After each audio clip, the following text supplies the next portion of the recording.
بسم الله الرحمن الرحيم أعوذ بالله من الشيطان الرجيم بسم الله الرحمن الرحيم الحمد لله رب العالمين وصلى الله على جميع الأنبياء والمرسلين والأئمة الهداة المهديين اللهم صل على محمد وآل Muhammed. Mübarək Qurban Bayramı münasibətilə başda Zəmanə İmamı İmam-ı Zaman Əccələllahu Teala fərəcəhum olmaqla bütün əzizlərimi təbrik edirəm.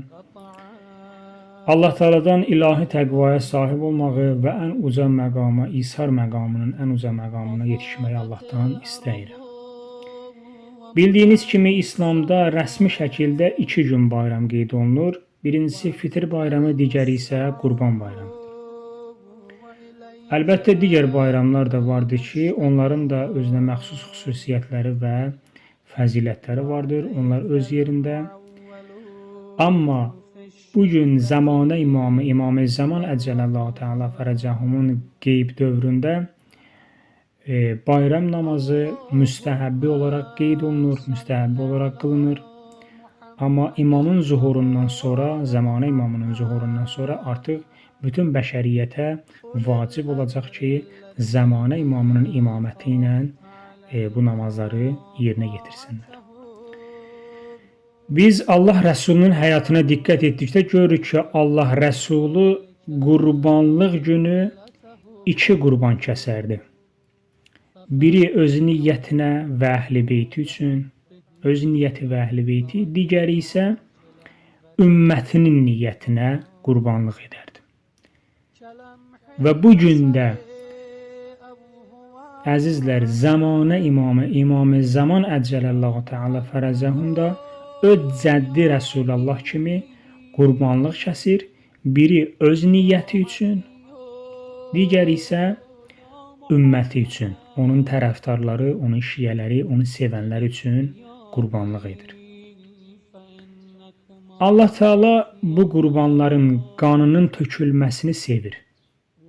Yəni bu ayda, bu gündə qurban kəsilməsi və hacıların qurban kəsməsini və möminlərin bu əməli yerinə yetirməsini, qurban kəsməsini sevir. Və hər kəs ki, bu gündə azacıq ola belə qurbanlıq kəsə, qurbanlıq qeyd eləyə, qurban pay ayıra və hacılar kimi Minada qurban kəsmiş sayılır. Allah dərgahında ən böyük qurbanlıq bəndənin özünü Allahın dininə qurban verməsidir. Ən uca İsar məqamı da, ən uca qurbanlıq məqamı da budur. Bunun bariz nümunəsi biz Həzrəti İbrahim əleyhissalamda müşahidə eləmişik. Həzrəti İbrahim əleyhissalama Allah tərəfindən öz övladını qurbangaha gətirməsini və qurban etməsini əmr olundu və Həzrəti İbrahim əleyhissalam öz övladından keçərək Allahın əmrinə itaat elədi və ən böyük İsar məqamına yetişdi və ən böyük İsar məqamına əməl elədi. Və nəticədə Allah Teala onun qurbanlığını qəbul etdi və Allah Teala onun müqabilində ona qoç kəsməsini əmr etdi. Və digər cəhətdən də Həzrəti İmam Hüseyn əleyhissalam da bunun bariz nümunəsidir. Biz İmam Hüseyn əleyhissalamın həyatına diqqət etdikdə görürük ki, Həzrəti İmam Hüseyn əleyhissalam da öz əhl-i beyti ilə, öz əhl-i əyalı ilə, körpə balası ilə və öz canı ilə Kərbəlaya gəldi, qurbangaha gəldi və öz canından cəddinin dinini dirçətməsi üçün, İslam dini üçün, Allahın dini üçün özünü və ailəsini qurban verdi. Bu da İsar məqamının ən uca məqamıdır ki, ən böyük qurbanlıq məqamıdır ki, İsar məqamının ən böyük məqamına əməl etmiş oldu. Allah Müteal da Həzrəti İmam Hüseyn əleyhissalamın bu qurbanını və qurbanlarını qəbul etdi. Və nəticədə ən uca İsar məqamına İmam Hüseyn əleyhissalam əməl etmiş oldu. Bəs biz necə?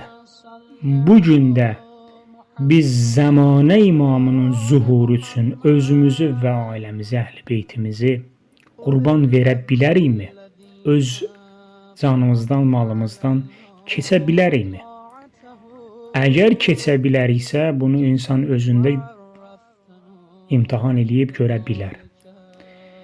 Əgər bu günləri Zəmanə imamının qeyb dövründə özümüz öz canımızı və malımızı, əhli əyalımızı Allahın imamının zuhuru üçün qurban verə biləriksə, onda Zəmanə imamının zuhuru daha tezləşər və tez bir zamanda İmam-ı Zaman Əcəlallahu Teala fərəcəhum zuhur eləyər.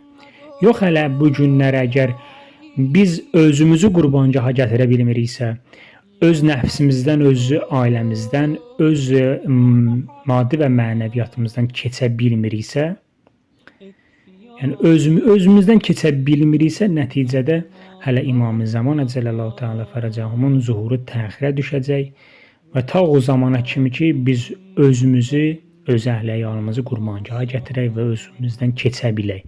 O zaman İmam-ı Zaman Əcəlallahu Teala fərəcəhum zuhur eləyəcək.